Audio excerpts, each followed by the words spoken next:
Salut à vous les champions et championnes de la chaîne, donc j'espère que vous allez bien de votre côté.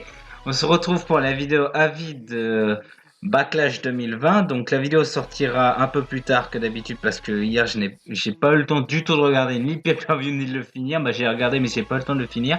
Donc la vidéo sortira un peu plus tard que le lundi ou le mardi. Donc je sais pas si elle sortira demain, parce que là actuellement on est mardi. Je sais pas si elle sortira demain ou jeudi. Normalement, si tout va bien, elle risque de sortir demain. Donc voilà. Alors, le pay-per-view Backlash, qu'est-ce que je peux dire dessus? Alors, un truc, le dernier match était beaucoup trop long, mais il y a des séquences que je vais faire étape par étape, mais il y a des séquences qu'il faut que je vous parle. Mais le dernier match était trop long. Il était génial. Sans d'une façon, il était génial. Mais il était long. Donc, on va commencer. Donc, j'ai vu le kick-off. Du coup, j'ai regardé le kick-off parce que c'était pour le titre des États-Unis et voilà, j'avais du temps devant moi. J'avais du temps, donc j'ai vu le kick-off. Alors, c'était le kick-off, c'était Apollo Crews contre Andrade pour le titre des États-Unis. Donc, Andrade, bien sûr, qui arrive avec Angel Garza et Zelina Vega. Et avant le match, on a Kevin Owens qui se ramène et qui se fout à la table des commentateurs tranquille. Donc le match était plutôt bon. J'ai mis match classique, de la bonne action entre les deux. Entre les deux, oui. Et après, du coup, il n'y a pas eu grand chose dans ce match. Hein. Il a duré 7 minutes 25, donc il n'y a pas eu grand chose sur ce match-là. Mais voilà, c'était un bon match, quoi. Mais il y avait de la bonne action, mais il n'a pas duré longtemps. Et qu'est-ce qui s'est passé à la fin? Donc Apollo fait un tombé, il y a Angel Garza qui veut intervenir, Kevin Owens qui sort des commentateurs, stunner sur Angel Garza et Apollo finit Andrade pour conserver son titre. Donc victoire de Apollo Crews qui bat Andrade et conservation du titre des États-Unis. Voilà, match classique, plutôt bon. Donc on va passer ensuite au second match. On a eu au second match, donc le premier match du pay-per-view. C'était pour les titres par équipe de SmackDown, titres par équipe de féminine, pardon. C'était Bass and Connection, donc Bayley et Sasha Banks contre les Iconics, contre Alexa Bliss et Nikki Cross.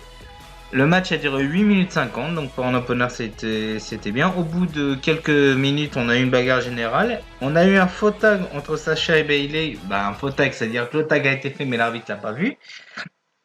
Nikki et Bliss qui sont grandement encouragés par le public de la WWE, je précise. Et à la fin du match, on a eu un combo de l'équipe Bliss sur une des Iconics. Mais Sacha en a profité pour faire le tomber sur Bliss et pour faire le tomber sur Bliss, oui. Elle a fait un petit roll-up sur Bliss et conservation du titre des championnes. Donc Bayley et Sasha Banks conservent les titres.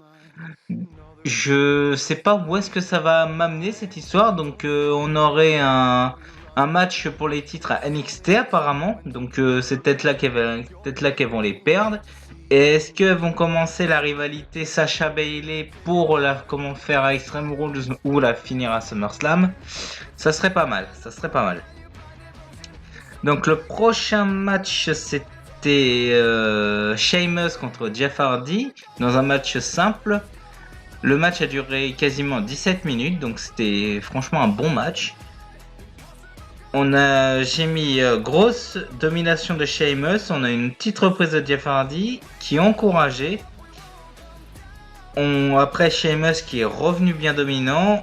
Après du coup c'est Jeff qui revient avec un sacré combo, mais ça n'a pas suffi vu que Sheamus a mis son pied sur la corde.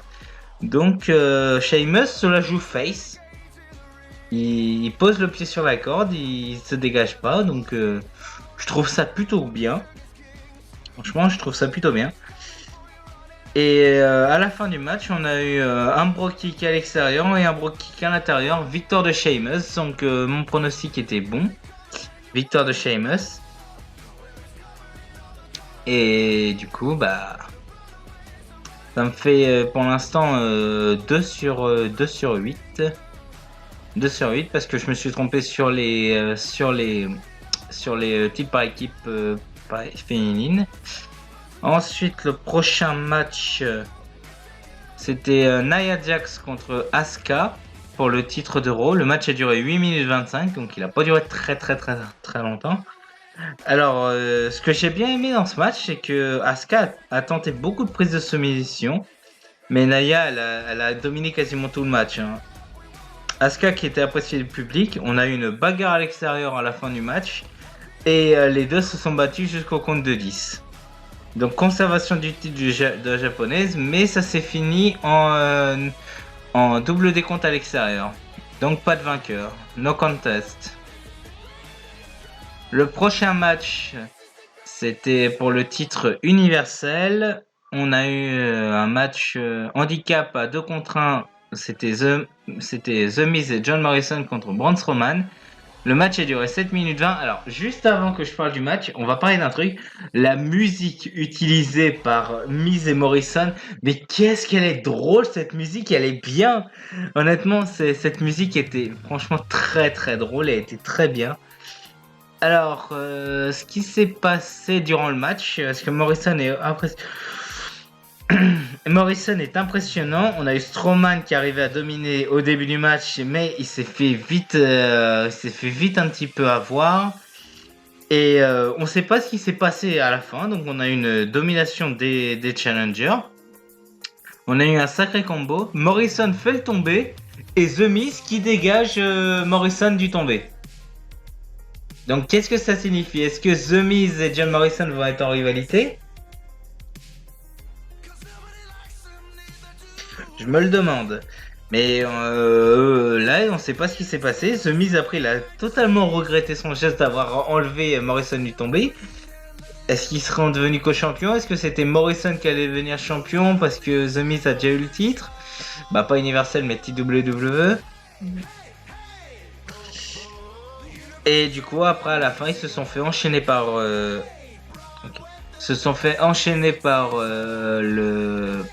Braun Strowman et Strowman a conservé son titre. Donc on n'a pas eu The Fiend, donc peut-être que ça sera à SmackDown ou après Extreme Rules pour SummerSlam, pourquoi pas. Je sais pas. Alors le prochain match était pour le titre WWE, donc le match a duré 13 minutes 15, c'est le troisième match le plus long de la soirée. Il a quand même duré moins longtemps que le Jeff Hardy Sheamus, hein. C'est beau dire. Et ce qui s'est passé dès le début avant même le match, Bobby Lashley qui fait sa double Nelson à Drew McIntyre. Donc Drew McIntyre est affaibli. Ils essayent McIntyre a essayé de revenir, mais il s'est fait dominer la grande partie du match. Et ce qui s'est passé à la fin, donc à la fin du match, on a eu plusieurs combos de McIntyre. Lana arrive sur le ring après un spear de Lashley, parce que Lashley a fini par revenir. McIntyre est vraiment résistant en tout cas, il est vraiment considéré comme un champion fort. Et Lana qui arrive, elle se met sur le bord du ring. MVP, il y a une engueulade. Lashley, il y a une engueulade avec Lana, MVP et Lashley. McIntyre fait un headbutt à Lashley. Lana tombe sur MVP qui tombe aussi. Résultat, McIntyre en profite pour faire son Claymore et conservation du titre de McIntyre. Donc McIntyre reste champion. Donc voilà, pour l'instant, tous mes pronostics sont bons. Sauf un. Et ce qui s'est passé après, c'est que Lashley s'est barré sans même aider Lana. Voilà. Alors là, on va parler d'un truc. On va parler d'un truc qui s'est passé. On allait avoir un match pour les titres par équipe de Raw. Donc pas pour les titres par équipe de SmackDown, ça on s'en fout. Ni pour le titre intercontinental, on s'en fout. À part, en fait, aucune des ceintures, à part le titre universel de côté SmackDown, s'est fait défendre en fait. Parce que les titres par équipe, non, c'est pour tous les shows. Le titre féminin pas défendu, le titre intercontinental pas défendu, le titre par équipe masculin pas défendu. Et ouais, il y a que le titre universel qui s'est fait défendu en fait. Après, le reste, c'est que Raw quoi. Ouais. Alors, on allait avoir un match pour les titres par équipe d'Euro. Mais ce qui s'est passé, c'est que on a eu une sorte d'angle, c'est même pas, c'est un combat chorégraphié quoi, avec tout ce que les deux équipes ont utilisé durant les dernières semaines, donc les Street Profits et les Viking Riders.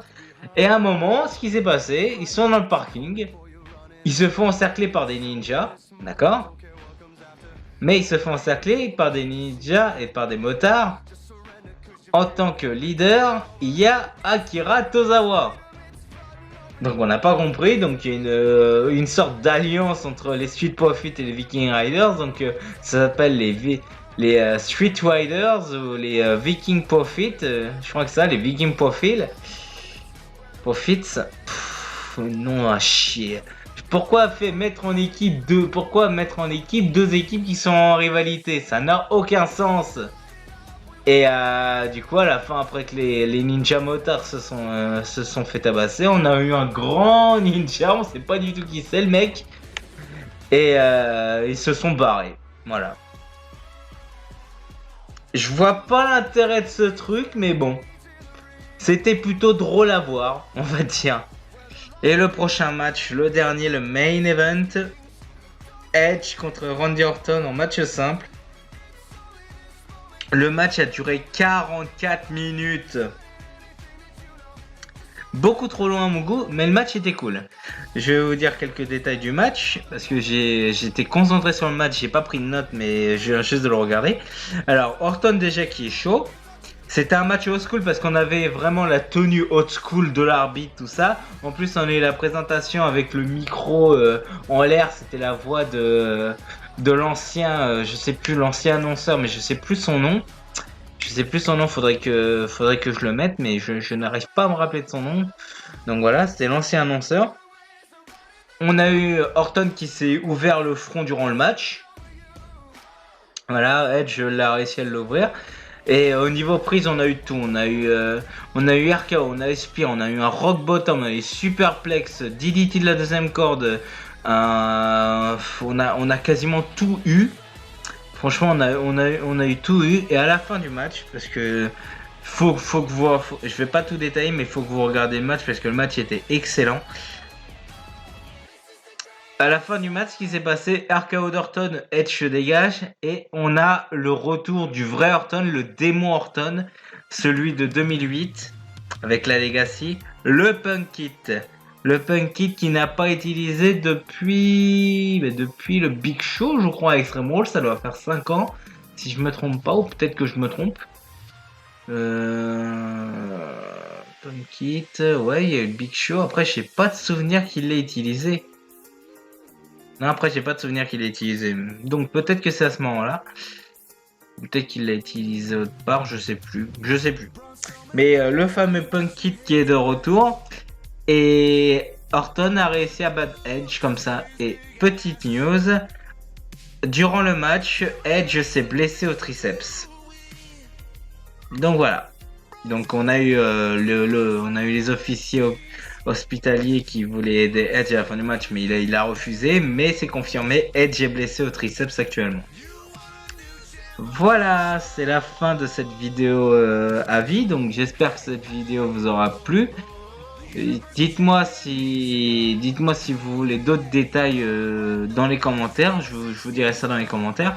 Mais j'ai pas trop détaillé le match Edge Orton parce qu'il faut le regarder. Franchement, il est vraiment excellent. Il a beau être très lent, il est très bien chorégraphié. Et en plus, avec les plans de caméra en l'air qu'on voit bien, les prises, ils ont tout donné. Franchement, j'ai beaucoup adoré ce match. Et du coup, le prochain pay-per-view, ça sera Extreme Rules le 19 juillet, donc dans un mois. Voilà, prenez soin de vous mes champions et championnes, je vous dis à la prochaine. Et surtout, n'oubliez pas d'être fan de catch.